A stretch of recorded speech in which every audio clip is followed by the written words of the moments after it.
Hello everyone.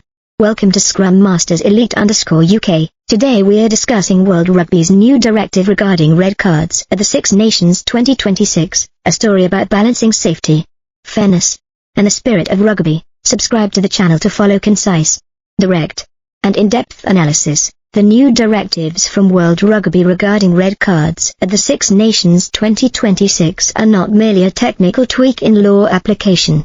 They reflect a deeply reflective transitional phase in modern elite rugby.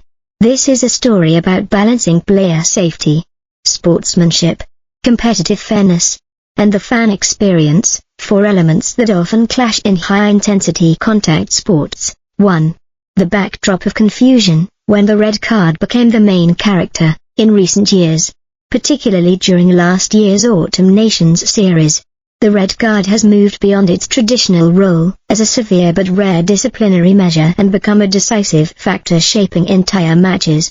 Many games were effectively decided far too early, not by tactics, composure, or quality, but by controversial dismissal decisions. Fans, including long-time rugby followers, began asking, what constitutes an offence serious enough to warrant permanent dismissal? When should a 20-minute red card be applied instead? Where is the line between an accident in a high-speed sport and deliberate dangerous play? The lack of consistency in law application, especially after World Rugby failed to clearly publish an updated list of always illegal acts following the July 2025 international window, pushed this confusion to its peak. 2.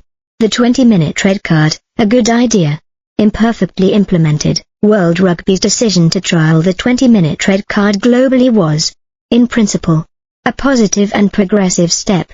It acknowledged a reality of the game. Not every serious offence deserves punishment that leaves a team short-handed for the remainder of the match. The stated objective was clear: to maintain the spectacle and competitive balance of elite matches, in a sport where player numbers and team structure are crucial.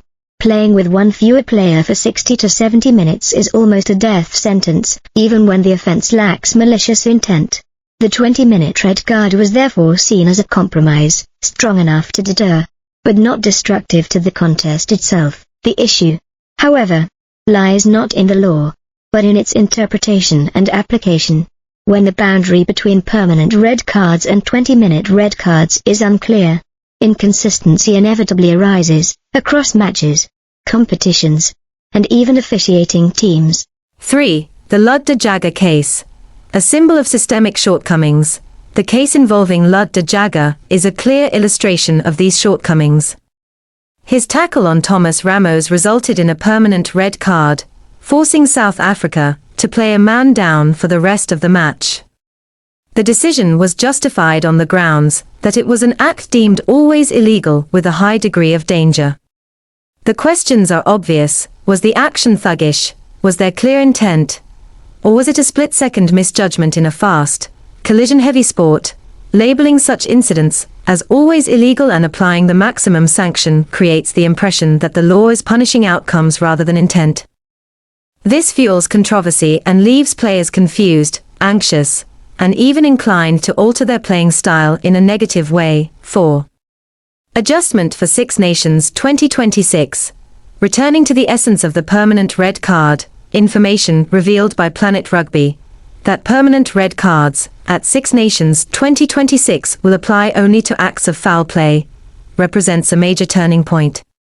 It marks a return to the original purpose of the permanent red card, punishing conduct that fundamentally contradicts the spirit of the game, rather than technically dangerous actions lacking malice. Handing review authority to the TMO bunker in serious contact situations is a more balanced solution. The on-field referee can make an initial call, often a yellow card. While technology and specialist officials conduct a more thorough review, was there intent? How dangerous was the action?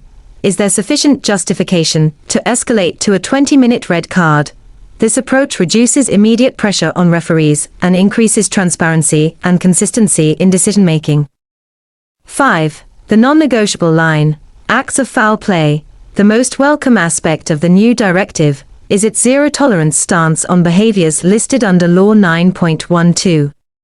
Acts such as eye gouging, punching, biting, stamping, or deliberate attacks to the head or eyes are clearly no longer sporting accidents.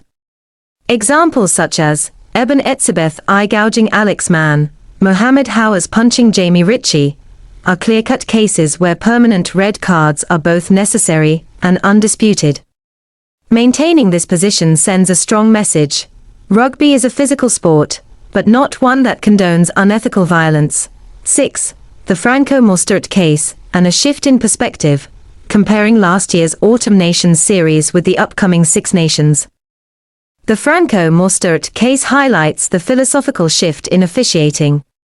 His shoulder-to-head collision with Paolo Garbisi previously resulted in a permanent red card. Under the new framework, it would more likely begin as a yellow card and be reviewed by the TMO. This does not mean rugby is becoming more lenient on player safety. On the contrary, it reflects an effort to more accurately categorize offenses and avoid applying the harshest sanction to every dangerous situation. 7. Positive impact on the tournament and the fan experience.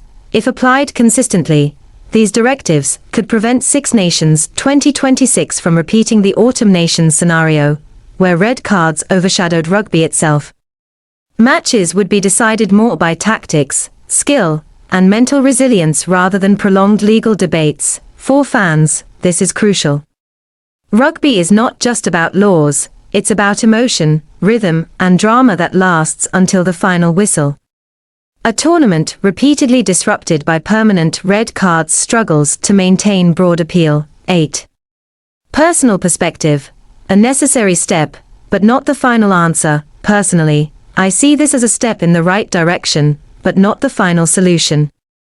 Modern rugby faces unprecedented challenges involving head injuries, speed, and collision intensity. Laws cannot remain static, but neither can they change hastily or inconsistently. Above all, World Rugby must prioritize clarity and transparency. Players need to know where the line is. Referees need guidance that is practical and applicable. Fans need confidence that decisions are fair, logical, and consistent. The new red card directives for Six Nations 2026 are not merely technical adjustments, they are an acknowledgement that the previous approach exposed too many flaws. Limiting permanent red cards to acts of foul play, combined with the TMO-led 20-minute red card process, is an effort to restore rugby's true nature, powerful but fair, fierce but not brutal. If sustained and refined, these changes may not only make the Six Nations more compelling, but also serve as a blueprint for global rugby in the future, where the laws serve the game, not the other way around. The changes to red card regulations at Six Nations 2026 are a necessary adjustment to ensure rugby maintains fairness, safety, and its appeal. Subscribe to Scrum Masters Elite _ UK to continue following in-depth analysis of elite level rugby.